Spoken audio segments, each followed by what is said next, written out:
We've also recently launched a product. It's called Digital Diamond. Digital Diamond is going to eliminate or reduce the lines in filling up of forms in government offices, in Masscom, Orange, any of those forms that you consistently fill in will be automated very soon.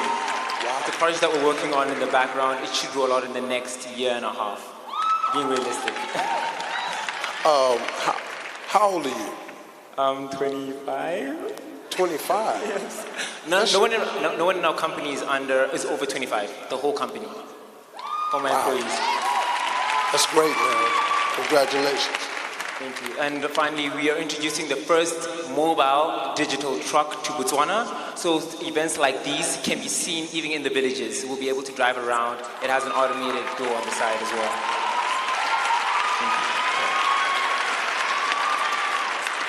Hey everybody, my name is Keloto Mifinyana, virtual name Dexter, and I represent a company called Share Me Studio. We're the animation gaming guys. Basically, we're a culture-based animation and gaming company in Botswana. And what we do is we kind of backtrack to go like, who are we as Botswana? We research our culture, our history, and then put it into script, illustration, and animate it. And the whole point is go like we're celebrating ourselves in an innovative fashion. We are probably the biggest animation company in Botswana right now. I can say this because we actually develop and teach people animation in bots. We've held events called Animation Explore, worked with something called Barclays Meets Animation, and currently we're part of a program called the Future Makers Program, partnered up with Young Africa Botswana to actually impart skills of storyboarding, illustration to young Botswana as well. The way we're trying to do is that we want to show that, listen, our culture makes us who we are. There's a lot to celebrate and not just innovate, but also kind of commercialize as well. With this young man here, our animation 2D, 3D skills, we're actually going to work on a project and, believe it or not, animate the story of Chuele, Wanawanaka. Yeah, but listen. The thing is, it's actually more like a storytelling AI, where we want to give people a chance to tell the story of Chuele, because if you look at Southern Africa itself, the Tswana speakers, there's about 15 million people that speak Tswana. That's a big market for just like anything that is like Setswana in it. Now take that and give it to the people and let them tell the story that they know, that they enjoy the most. And that's how we kind of like put animation in an innovative but at the same time cultural fashion.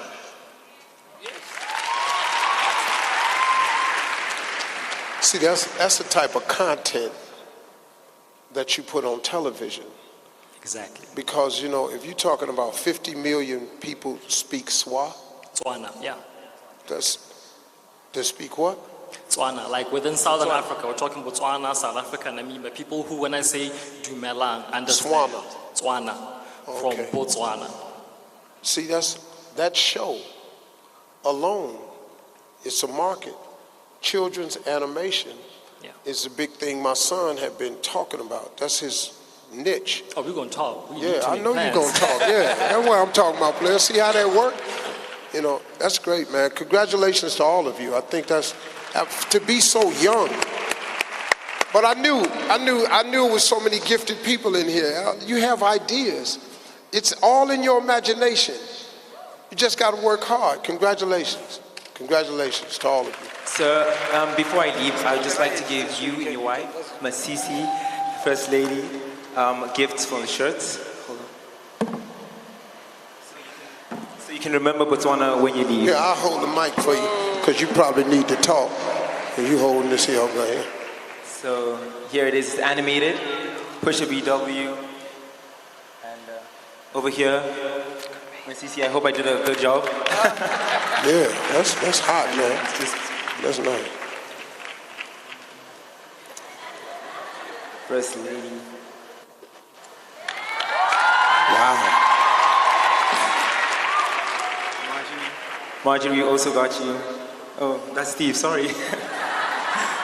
Yeah, but I just shaved my beard this morning. I had a beard this morning, but I said I shaved it off because, you know, I was coming to speak. I didn't want to throw y'all into nothing. And then he make the damn shirt with the beard on it. That's hot. I have it back in about 4 days. Oh, that's pretty fly. Yeah, that's pimping right there. I like that. Where Marjorie at? Did you make one for Marjorie? Yeah. Let me see. Oh, ain't she fine? I know that's right. Watch out now. Yeah, All right, now let's get on out of here and get out in front of these kids.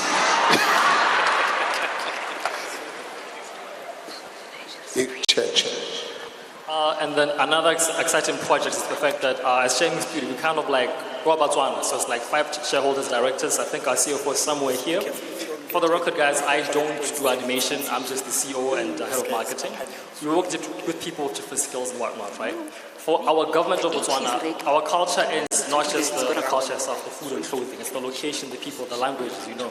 And somebody here with a good, deep voice can actually make 15,000 in 3 days from your good, deep voice. So your womanly, charming voice. This is as a voiceover actor. Minister Malifi. He even orchestrated all this.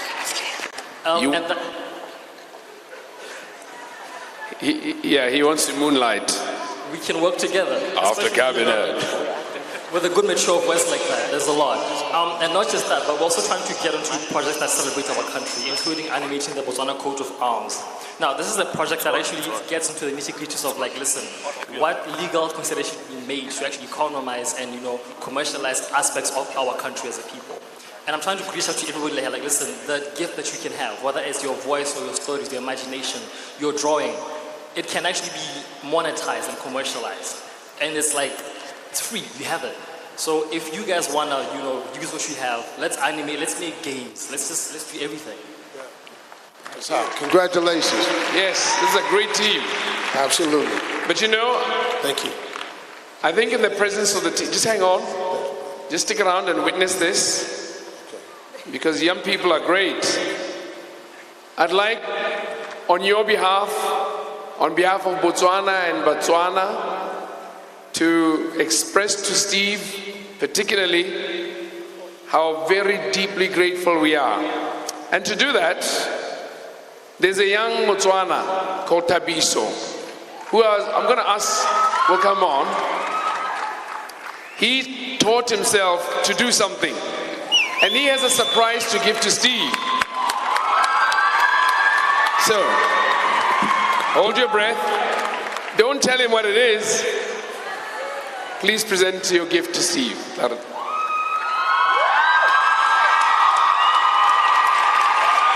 damn, I should have left the beard on. Man, I just shaved this morning. Man, you drew that? It's a pencil drawing. Look at this dude.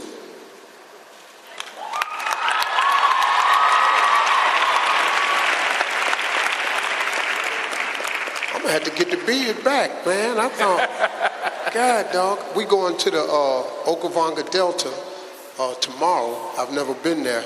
I've been hearing how beautiful it is.